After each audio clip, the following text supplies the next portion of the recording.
Hello guys, Mansi this side and welcome back to my YouTube channel Smart Tech. आज हम बात करने वाले हैं एक ऐसे टॉपिक के बारे में जो आपकी कोडिंग स्किल को नेक्स्ट लेवल पर ले जा सकता है। Flow chart and pseudo code. और ये टॉपिक इंटरव्यूज के लिए बहुत ज़रूरी है। तो चलिए शुरू करते हैं। जब भी आप किसी भी कॉम्प्लेक्स प्रॉब्लम को सॉल्व करते हैं तो आपको एक आइडिया को ऑर्गेनाइज करना होता है, जो कि बहुत ज़रूरी है। आपके पास कई सारे आइडियाज़ हैं और आपको उन आइडियाज़ को ऑर्गेनाइज करना होगा। तो फ्लो चार्ट आपको एक विजुअल रिप्रेजेंटेशन देता है जिससे आप इजीली अपने आइडियाज़ को समझ सकते हैं। उसकी प्रोसेस क्या होगी, ये सारी चीज़ें आप उस फ्लो चार्ट में डिस्क्राइब कर सकते हैं। और स्यूडो कोड, ये आपको एक एल्गोरिदम, ये जो भी आपकी एल्गोरिदम है उसको सिंपल लैंग्वेज में लिखने का मौका देता है कि आपकी जो भी एल्गोरिदम है उसको आप नॉर्मली इंग्लिश लैंग्वेज में नोट करो, स्टेप बाय स्टेप आप उसको नोट करो, बिना किसी प्रोग्रामिंग लैंग्वेज के। ना ही कोई सिंटेक्स होगा, ना ही वहाँ पे कोई लैंग्वेज होगी, सिंपल इंग्लिश लैंग्वेज में आपको अपना कोड जो है उसको लिखना होगा। That's it. तो एक एक करके चीज़ें समझते हैं। पहले हम फ्लो चार्ट समझते हैं कि फ्लो चार्ट एग्जैक्टली क्या होता है, इसमें कितनी चीज़ें आती हैं और ये डायग्राम जो होता है वो बनता कैसे। तो फ्लो चार्ट बेसिकली सॉल्यूशन का डायग्राम होता है, जैसे कि हमने अभी देखा। तो फ्लो चार्ट की बात करते हैं।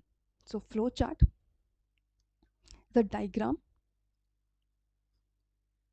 Of a solution. Okay. So flow chart क्या है, हमारे सोल्यूशन का डायग्राम है। कैसा डायग्राम है? अब फॉर एग्जांपल हमारे पास एक प्रोग्राम है जिसमें हमें दो नंबर्स का एडिशन करना है, ए एंड बी का।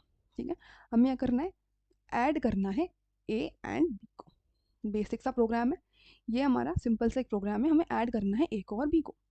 तो इसका क्या एल्गोरिदम होगी, क्या स्ट्रैटेजी होगी, हम किस टाइप से इस प्रॉब्लम को सॉल्व करेंगे, तो वही सारी चीज़ें हम एक चार्ट के थ्रू समझा सकते हैं। फॉर एग्जाम्पल हम क्या करेंगे, सबसे पहले तो स्टार्ट करेंगे।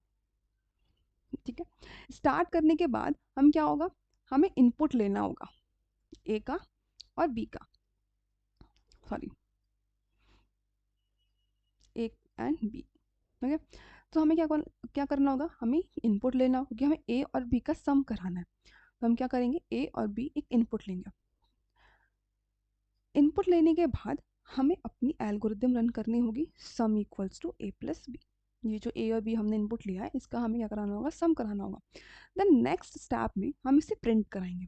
प्रिंट, जो भी सम होगा उसे हम प्रिंट कराएंगे एंड लास्ट में हम इसको एग्जिट कर देंगे। तो ये हमारी क्या होगी, एक स्ट्रैटेजी होगी कि इस टाइप से हम इस प्रॉब्लम को सॉल्व करेंगे। बट ये हमारा पूरा करेक्ट वे नहीं होगा एक फ्लो चार्ट का। फ्लो चार्ट एक डायग्राम होता है, इसमें कई सारी चीज़ें होती हैं, कई सारे कंपोनेंट्स होते हैं। तो हम फ्लो चार्ट के कंपोनेंट्स की अगर हम बात करें, if we talking about components, तो जो स्टार्ट और एंड होता है, स्टार्ट और एंड होता है, इसे हम इक्लिप्स से डिनोट करते हैं। जो भी हमारा स्टार्ट होगा और एंड होगा उसे हम इक्लिप्स से डिनोट करेंगे। मतलब ये जो हमने यहाँ पर बनाया स्टार्ट एंड एंड, इसको हम कुछ इस टाइप से लिखेंगे इक्लिप्स के अंदर।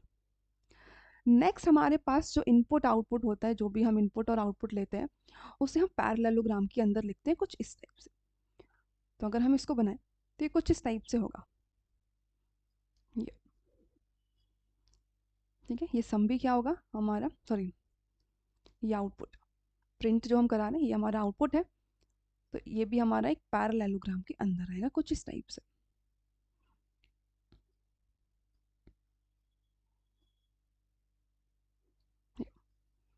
नेक्स्ट इसके बाद हमारे पास आती है प्रोसेस। जो भी प्रोसेस होगी वो स्क्वायर ब्रैकेट के अंदर आती है, रेक्टेंगल बॉक्स के अंदर आती है। तो प्रोसेस क्या है, ये सम, जो सम है ये क्या है, प्रोसेस है। तो ये किसके अंदर आएगा, ये स्क्वायर ब्रैकेट के अंदर आएगा। नेक्स्ट इसके बाद आता है एरो। देखो, ये एक फ्लो डायग्राम है, फ्लो चार्ट है, ये कनेक्टेड होता है। ठीक है, तो इसको कनेक्ट तो करना होगा। तो कनेक्ट हम कैसे करते हैं, एरो से हम अपने डायग्राम को कनेक्ट करते हैं। हम बताते हैं कि इसके बाद हमारा कौन सा स्टेप आएगा, इसके बाद हमारा कौन सा स्टेप आएगा। तो वो स्टेप्स जो है किसके बाद कौन सा स्टेप आएगा, वो हम कुछ इस टाइप से एरो से डिफाइन करते हैं। स्टार्ट, स्टार्ट के बाद इनपुट आएगा, इनपुट के बाद सम आएगा, देन हम सम को प्रिंट करेंगे और फिर वो हो जाएगा एग्जिट। हमारे पास एक और कंपोनेंट होता है विच इज़ डायमंड। हमारे पास एक और कंपोनेंट होता है डायमंड कंपोनेंट। ये बेसिकली हमारा डिसीजन के लिए यूज़ होता है। डिसीजन इसको हम आगे पढ़ेंगे। जैसे कि तुमको पता है हमारे स्टेटमेंट्स होती हैं, इफ़ एल्स स्टेटमेंट होती है, डिसीजन मेकिंग होती है, जहाँ पर हमारे पास दो फेजेस आते हैं, ट्रू का और फॉल्स का। या तो कंडीशन हमारी ट्रू होगी या कंडीशन हमारी फॉल्स होगी। तो वहाँ पर हम डायमंड को यूज़ करते हैं कि अगर ये तो हमारे नॉर्मल सिंपल सा सोल्यूशन था, अगर ऐसा कोई यहाँ पे प्रॉब्लम होती है जहाँ पर हमें कंडीशन को यूज़ करना हो रहा है, तो वहाँ पर हम डायमंड को यूज़ करते हैं। यहाँ पर कोई कंडीशन यूज़ नहीं हो रही, तो यहाँ पे हमें कोई डायमंड की यूज़ नहीं है। बट अगर हमारे पास कोई एक ऐसी एल्गोरिदम है जहाँ पर हमें किसी ना किसी कंडीशन की ज़रूरत है, तो उस कंडीशन को हम रिप्रेजेंट करेंगे डायमंड से। तो ये हमारे फ्लो चार्ट के क्या होते हैं, कंपोनेंट्स होते हैं। अब अगर हम बात करें स्यूडो कोड की, तो स्यूडो कोड क्या होगा, यही फ्लो चार्ट को हम उस एक इंग्लिश लैंग्वेज में उसको नोट कर देंगे, इसके स्टेप्स नोट कर देंगे, तो वो हमारा हो जाएगा स्यूडो कोड। फॉर एग्जाम्पल ये हमारा कोड है, चार्ट है, इसका अगर हम स्यूडो कोड देखें तो फर्स्ट क्या होगा, ये स्टार्ट होगा। स्टार्ट को हम स्किप भी कर सकते हैं। पहले हम क्या ले रहे हैं, ए और बी का इनपुट ले रहे हैं, तो हम यहाँ पर सिंपल लिख सकते हैं input A and B. Second step क्या है, sum equals to A plus B, तो ये हमारा सम है, sum equals to A plus B, ये हमारा सेकेंड स्टेप है। थर्ड स्टेप क्या है, हम सम को प्रिंट करा रहे हैं, तो print sum. And fourth step क्या है, एंड या फिर एग्जिट। तो ये क्या हो गया, ये एक पॉइंट्स हो गए, इसे हम बोलते हैं स्यूडो कोड। हमारे जो भी प्रोग्राम होता है उसके जो भी स्टेप्स होंगे वो हम कुछ इस टाइप से लिखते हैं। तो ये कोई सिंटेक्स नहीं होता है, ये कोई प्रोग्रामिंग लैंग्वेज नहीं होती है। इसमें आपको अपनी लैंग्वेज में अपनी एल्गोरिदम लिखनी होती है कि ये फर्स्ट स्टेप ये होगा, सेकंड स्टेप ये होगा, थर्ड स्टेप ये होगा। That's it. हम एक एग्जाम्पल करके देखते हैं। हमारे पास एक क्वेश्चन है, find the area of square. We have to find the area of square. तो जब भी एरिया ऑफ स्क्वायर की बात होगी तो मतलब एक स्क्वायर होगा हमारे पास। फॉर एग्जाम्पल ये एक स्क्वायर है जिसमें हम इसकी साइड गिवन है ए, और स्क्वायर है मतलब इसकी सभी साइड्स हमारी क्या होंगी, सेम ही होंगी।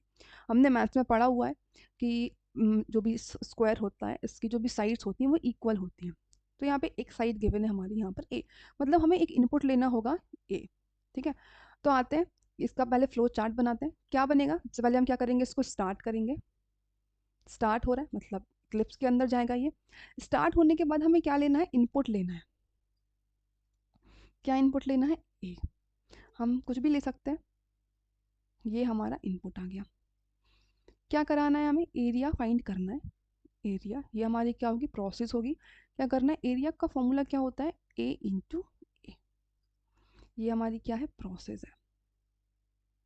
देन इसके बाद क्या होगा, हम एरिया को प्रिंट कराएंगे, तो प्रिंट एरिया। ओके, ये हम आउटपुट दे रहे हैं, तो ये। देन इसके बाद क्या हो जाएगा, एग्जिट हो जाएगा। ये क्या बन जाएगा, हमारे इस क्वेश्चन का एक फ्लो चार्ट बन जाएगा।